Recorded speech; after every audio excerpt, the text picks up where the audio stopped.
आज हमारे साथ तेलंगाना की जानी मानी हस्ती श्री किशन रेड्डी सर हमारे बीच मौजूद है, जो तेलंगाना असेंबली के बीजेपी पार्टी में फ्लोर लीडर है।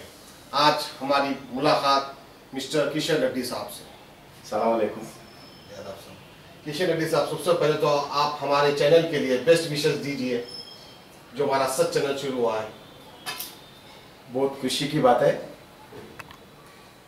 हैदराबाद बेस एक हिंदी उर्दू चैनल मिलके हैदराबाद से जो शुरू हो गया, मैं इसके लिए सच टीवी के मैनेजमेंट को, सच टीवी के काम करने वाले सभी स्टाफ को, सभी रिपोर्टर्स को, सच टीवी देखने वाले सभी जनता को मेरा ओर से, भारतीय जनता पार्टी की ओर से, आदरणीय देश का प्रधानमंत्री नरेंद्र मोदी की ओर से मैं शुभकामनाएं देना चाहता हूं, क्योंकि जितने भी चैनल आने दो तेलंगाना में, इस देश में सबको चांस है।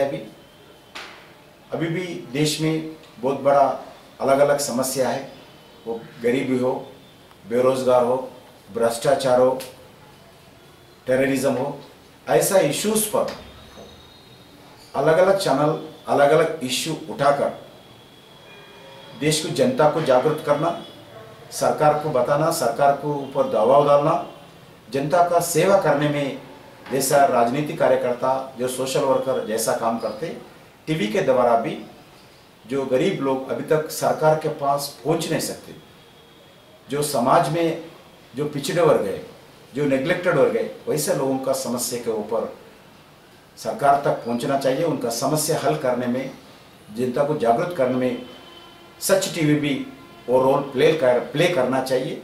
सच टीवी ऐसे ही आने वाले दिन में काम करना चाहिए। मैं यही उम्मीद करते हुए मैं शुभकामनाएं देना चाहता हूँ। किशन रेड्डी सर, और एक चीज़ आपसे हम पूछना चाहेंगे, जो अभी टीआरएस गवर्नमेंट है वो आने से पहले बहुत बड़े बड़े वादे कर चुके हैं about roads, water problems, jobs और मेनी थिंग्स, मगर वो फुलफिल नहीं कर सके सर। इसके बारे में आप क्या कहना चाहेंगे? जैसा कि वाईफाई बोले थे, फ्री वाईफाई दूंगा मैं हैदराबाद सिटी को, आज तक नहीं मिला। और हमने सुना है कई कॉर्पोरेट से इंटरव्यू लिया है तो कॉर्पोरेटर ने बोला है कि हमको जो सालाना जो बजट आता है, ईयरली वाइज जो बजट आता है एमसीएच को, वो अब तक नहीं आया। तो आप लोग अपोजिशन पार्टी में हैं सर, तो आपने आवाज उठाया इसके ऊपर? बहुत बड़ा आंदोलन भी किए हम। टीआरएस पार्टी बात बहुत मीठा मीठा बोलते हैं, काम कड़वा कड़वा करते हैं। इसीलिए बात तो गोलकोंडा किले के ऊपर से जाता है, जो काम है वो सेक्रेटरीट से, गेट से आगे नहीं जाता है। अलग अलग विषय पर वो हैदराबाद के जनता का जो रोड्स का समस्या हो, पीने का समस्या हो, ड्रेनेज का समस्या हो, पोल्यूशन का समस्या हो, ट्रैफिक का समस्या हो, 2 बेडरूम का समस्या हो, फीस रियम्बर्समेंट का समस्या हो, आरोग्यश्री समस्या हो, स्कॉलरशिप्स का समस्या हो, शादी मुबारक भी एक साल से पेंडिंग है। शादी हो गया, बच्चे भी हो गए, पैसे भी नहीं मिल रहे। ये लोग चप्पल घस के एमआरओ ऑफिस में घूम रहे, एमएलए के पास जा रहे, मगर शादी मुबारक का पैसे नहीं मिल रहे। ये स्थिति है। वो इरिगेशन प्रोजेक्ट्स का वादा किया, वादा तो बहुत बड़ा, हजारों का करोड़ों का वादा करते हैं, काम करने में बिरयानी खिला के, कपड़ा दे के मैं अच्छे काम किया हूँ ऐसा समझ रहे। ऐसा नहीं, रोज जनता को बिरयानी जरूरत नहीं है, अच्छे कपड़े जरूरत नहीं है। एक साल में एक कपड़ा दिए तो कुछ नहीं होता। ये कपड़ा कैसा खरीदना चाहिए, रोज बिरयानी कैसा खाना चाहिए, इसके लिए सरकार उनका रोजगार देना चाहिए, उनका समस्या हल करना चाहिए। उनको जो बच्चों को पढ़ाई के लिए फीस रियम्बर्समेंट समय पे देना चाहिए। ये काम पूरे सरकार कुछ नहीं कर रहे। आज हैदराबाद का रोडों का स्थिति इतना गंभीर है।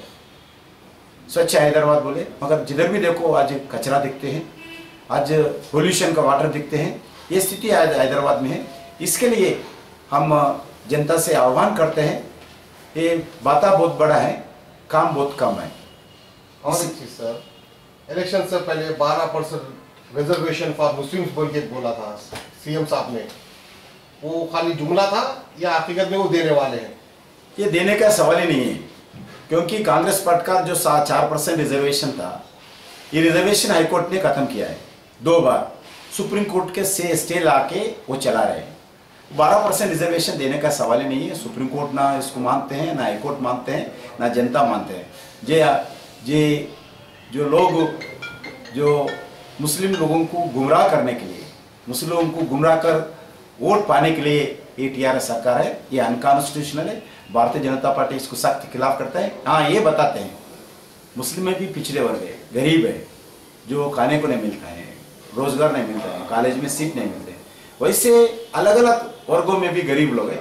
मुस्लिम के साथ साथ जो अलग अलग वर्गों में जो गरीब लोग हैं, गरीब लोगों को मजहब के नाम पर रिजर्वेशन नहीं टिक सकते हैं।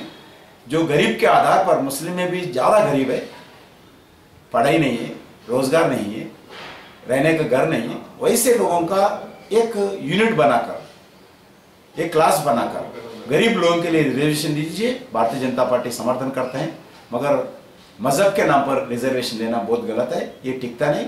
वो केसीआर को मालूम है, टीआरएस को मालूम है, एमआईएम पार्टी को भी मालूम है, मगर लोगों को गुमराह करने के लिए ये रिजर्वेशन के बाद आज सामने लाए। सर, और एक सवाल आपसे पूछूंगा सर, आखिरी सवाल अबाउट यूपी इलेक्शन। सर, आपको क्या उम्मीद है कि यूपी में बीजेपी गवर्नमेंट आएगी?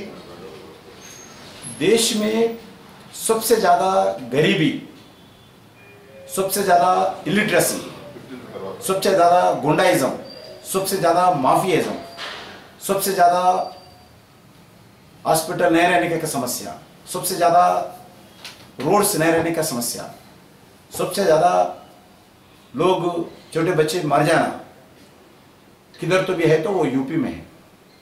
यूपी में बीएसपी समाजवादी पार्टी सरकार लगातार 15-20 साल से ये उत्तर प्रदेश को चला रहा है।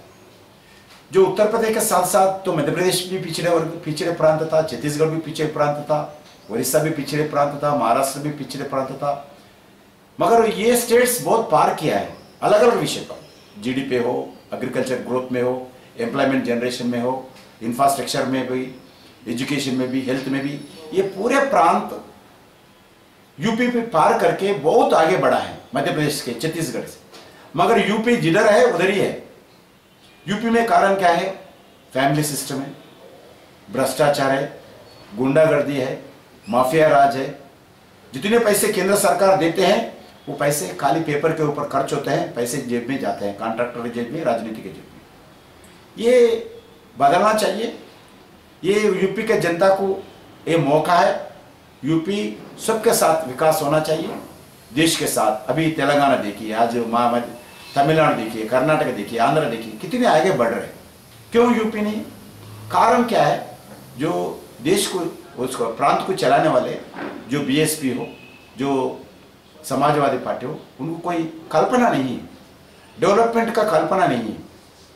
पूरे भ्रष्टाचार, माफिया, रोडीज पूरे उस पार्टी में रहकर जितने भी पैसे आते, पैसे खाना, डेवलपमेंट नहीं, स्कूल्स ठीक नहीं, कोई हॉस्पिटल ठीक नहीं, कोई गांव का रोड ठीक नहीं, कोई बच्चे का स्कॉलरशिप से नहीं मिलता, कोई टीचर एम्प्लॉयमेंट नहीं रहता, कोई स्कूल रोज खोलता नहीं। गाँव में तो महीने को एक बार खोलता है स्कूल्स, अभी भी 70 साल के बाद महीने में एक बार 2 बार स्कूल्स खोलते हैं। ये स्थिति यूपी में है, गाँव में, रिमोट एरिया में। इसको बदलना चाहिए। अभी मौका है। मैं यूपी में जाके आया हूँ। मेरा उम्मीद से जनता चेंज करना चाहते हैं। केंद्र से में नरेंद्र मोदी जी है, उनका उत्तर प्रदेश से एमपी बने हैं। उनके नेतृत्व में केंद्र सरकार की हेल्प ज़्यादा मिलना है। केंद्र सरकार से नेतृत्व में अच्छे यूपी विकास होना चाहिए। इसके लिए मेरा उम्मीद है उत्तर प्रदेश में भारतीय जनता पार्टी सरकार पक्का आएगी।